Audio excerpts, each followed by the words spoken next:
What's wrong? My purple crayon is missing. That's odd, because we just got this newsletter that... And how is that important right now? It talks about a kid who's been walking around with purple crayons. Let me see it.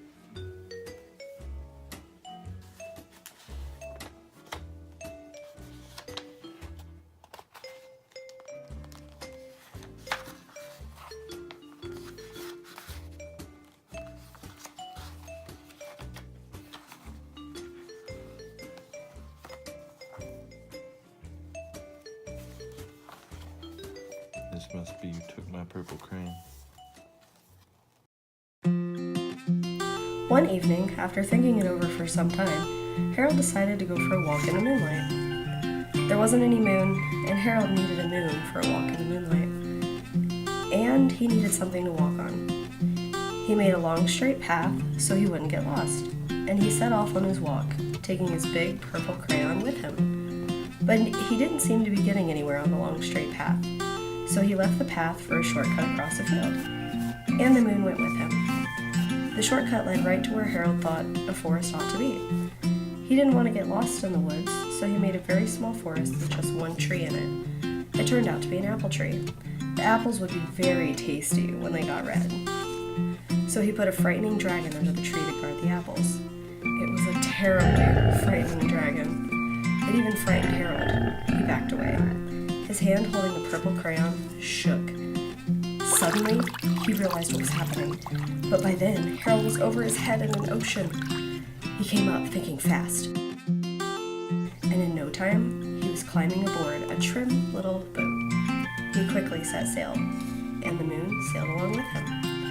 After he had sailed long enough, Harold made land without much trouble. He stepped ashore on the beach, wondering where he was. The sandy beach reminded Harold of picnics, and the thought of picnics made him hungry.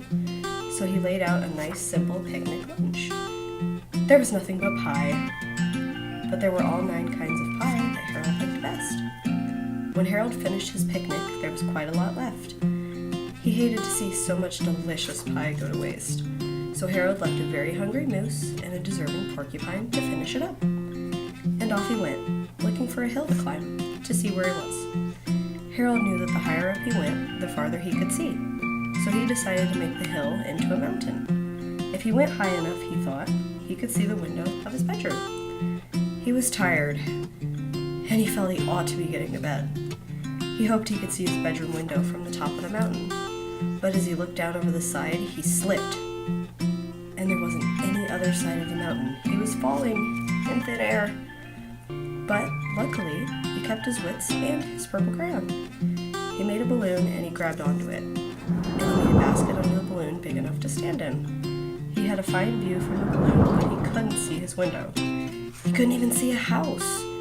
So he made a house with windows, and he landed the balloon on the grass in the front yard. None of the windows was his window. He tried to think where his window ought to be. He made some more windows. He made a big building full of windows. He made lots of buildings full of windows. He made a whole city full of windows.